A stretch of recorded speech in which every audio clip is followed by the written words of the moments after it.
반갑습니다. 짚고 넘어가사 이병준입니다. 여기는 우리는 원래부터 행복하게 창조되었다는 사실을 짚어보고 하는 제네시스 해피니스 코너이고요.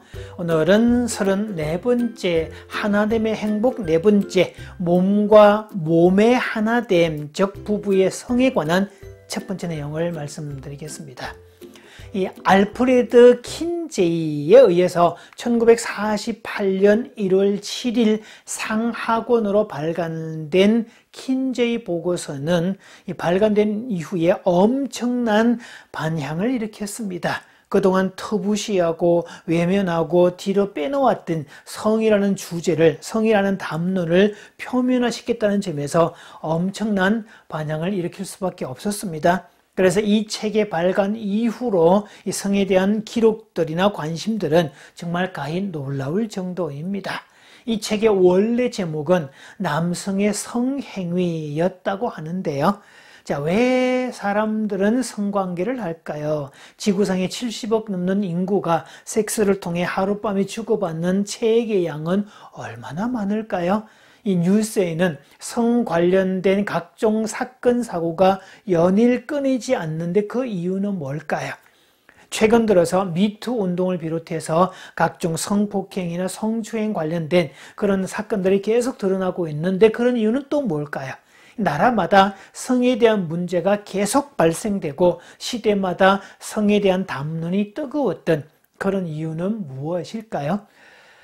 자, 인간도 동물계에 해당되는, 동물계의 가장 고등 차원에 해당되는 이 동물이기 때문에 종족 보존을 위해서 성을 사용합니다. 그러나 인간에게 있어서 성은 단순히 종족 보존만을 위한 차원이 아닙니다. 성은 결혼한 부부의 친밀감을 위해서 주신 하나님의 특별한 선물입니다. 즉 남자와 여자가 처음부터 다르게 설계되어 있고 다름을 엔조이하는 거다라고 했는데 처음부터 다르게 창조하셨기 때문에 당연히 성에 있어서도 남자와 여자는 완전히 다릅니다.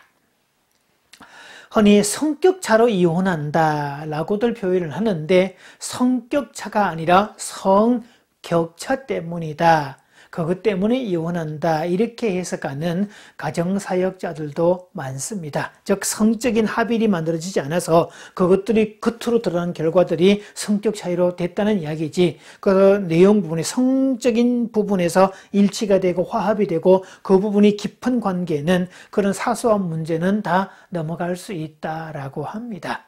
옛날 우리 조상들도 속궁합이 좋으면 외부의 문제는 큰 문제가 되지 않는다. 또 외부에 크고 작은 문제가 있어도 속궁합이 아주 좋으면 그 부분은 너끈히 살아간다 라고 표현들을 했습니다. 제가 상담 현장에서 부부들을 직접 만나고 조사해 본 결과에 의하면 섹스리스 부부가 의외로 많고요. 제대로 된 성생활을 누리고 있는 부부들은 많지 않습니다. 그 이유는 제대로 배운 적도 없고 제대로 가르쳐주는 쪽도 없기 때문입니다.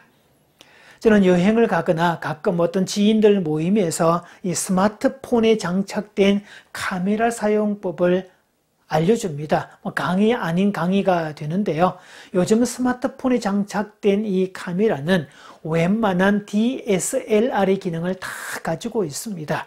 인물은 부각시키고 배경을 흐리게 만드는 이 라이브 포커스 기능도 있고 화면을 넓게 잡을 수 있는 광각 기능도 포함되어 있고 또 파노라마 사진을 담을 수 있는 그런 기능도 들어있고요. 그리고 게다가 화질도 얼마나 좋아졌는지 모릅니다. 저는 DSLR을 주로 쓰고 있기는 합니다만 가끔 야경을 찍을 때는 일부러 이 폰 카메라를 사용할 때도 많습니다. 자, 그러면서 하나씩 둘씩 가르쳐 주면요. 많은 분들이 정말 깜짝 놀라면서 아니 내 카메라는 내 폰인데 그런 기능이 있었냐? 그러면서 놀라고 반문하는 분도 들어 있습니다. 그러면서 몰랐던 기능을 알려줘서 고맙다. 앞으로 유용하게 잘 사용할 거다. 고맙다는 인사를 계속 해오죠. 자, 제대로 알면 제대로 쓸 수 있는데 제대로 모르니까 제대로 쓸 수 없는 상황이 되죠. 성에 있어서도 다 마찬가지입니다.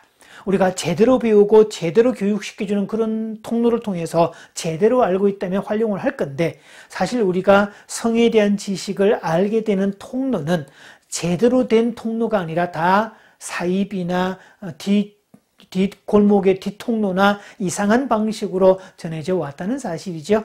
옛날에는 이 외설 잡지를 통해서, 요즘 같으면 인터넷 야동 사이트 같은 그런 것들을 통해서 전달되는 것이기 때문에, 혹은 이 주변 사람들의 영웅담 같은 그런 것을 통해서 성에 대한 지식을 전수받았지, 제대로 된 성에 대해서 지식을 받은 적이 없습니다.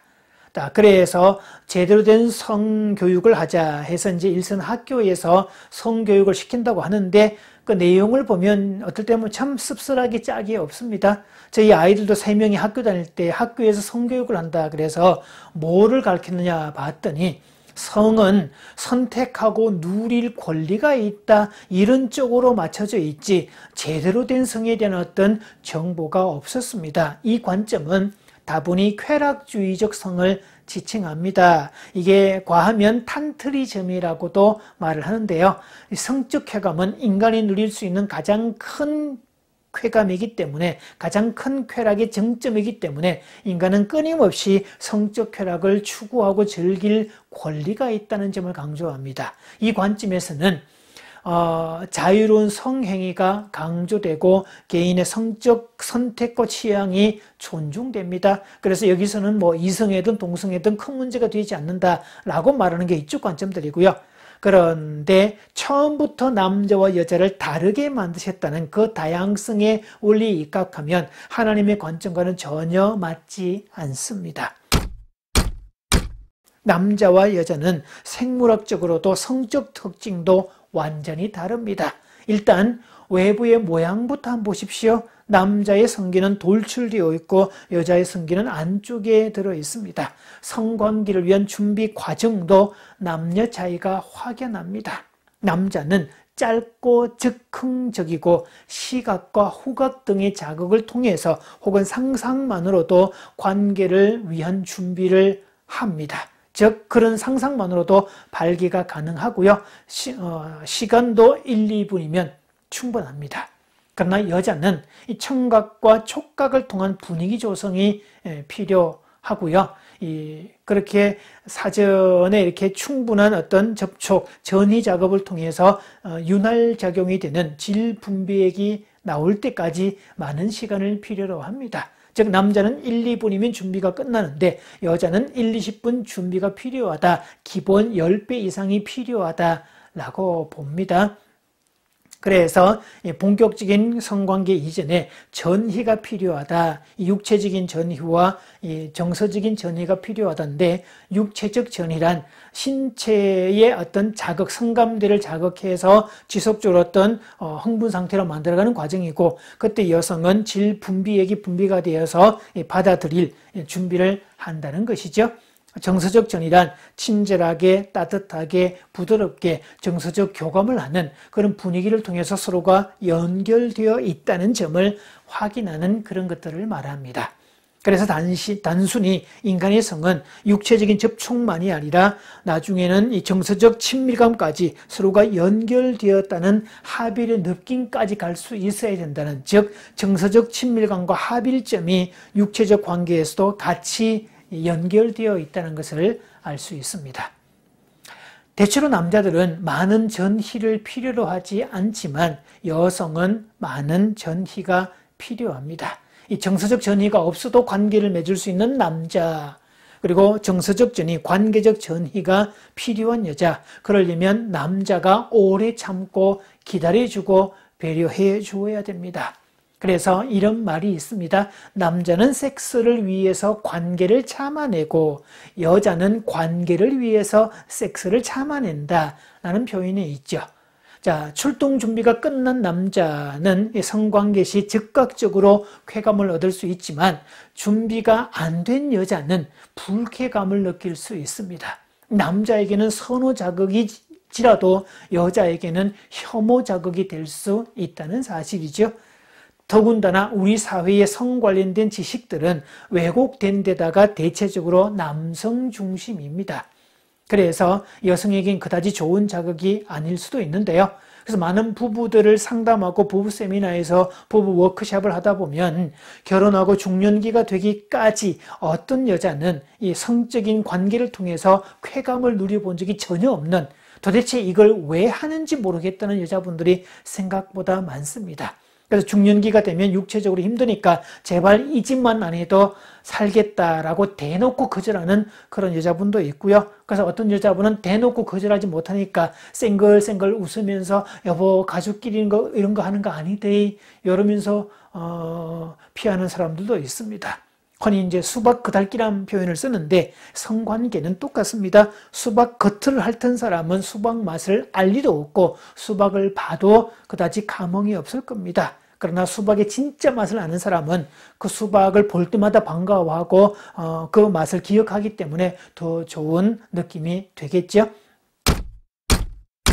성은 남자와 여자 중에 사실은 여성들 쪽이 훨씬 더 유리하게 만들어졌습니다. 물론 이런 내용에 대해서는 다음 시간에도 계속 이어서 말씀드리겠습니다만 어쨌든 두 사람이 남자와 여자가 서로가 어떤 극점에 도달할 때 정점에 도달하기 위해서는 남자는 짧은 게 필요하지만 여성은 남자 쪽에서 기다려주고 참아주고 전이해주고 자극해주고 끊임없이 배려해주는 그런 작업들이 필요하다는 뜻입니다. 다르게 얘기하면 여성의 오르가즘은 남자의 배려 없이는, 남자의 존중 없이는 만들어질 수가 없는 구조로 되어 있기 때문에 전인격적인 존중이 바탕이 될 때라야 도달할 수 있는 특권이라는 뜻입니다. 사실 지구의 역사는 남성 중심 문화였더라. 오랜 농경사회와 전쟁 일대 남자의 권력이 중요시되는 사회였고, 그래서 남자가 우선되고 여자가 뒤로 빠지는 그런 상황이었기 때문에 성에 대해서도 여자는 성을 주장하거나 자기 권리를 앞세우거나 자신을 드러내는 쪽이 아니었습니다.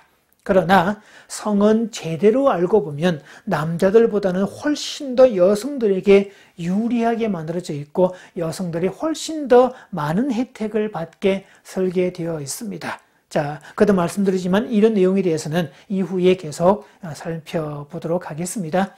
일단 오늘은 하나됨의 행복, 결혼이란 서로의 다름을 엔조이하고 각자 다른 둘이가 하나됨이 되는 그런 신비로움에 있다라는 것인데, 몸이 다르도록 하나님은 남자와 여자를 만드셨고 남자와 여자는 완전히 다른 성적 차이가 있기 때문에 서로의 배려와 존중과 합일점을 통해서 극점에 도달할 수가 있고 하나됨을 만들어갈 수가 있다. 이게 그분의 의도였다는 사실을 말씀드렸습니다. 자, 다음 시간에도 계속 이어가겠습니다. 마치면서 질문 두 가지 드립니다. 자, 첫째, 성이 다분히 여성을 위한 것인데도 왜 여성은 누리는 주체가 되지 못했을까?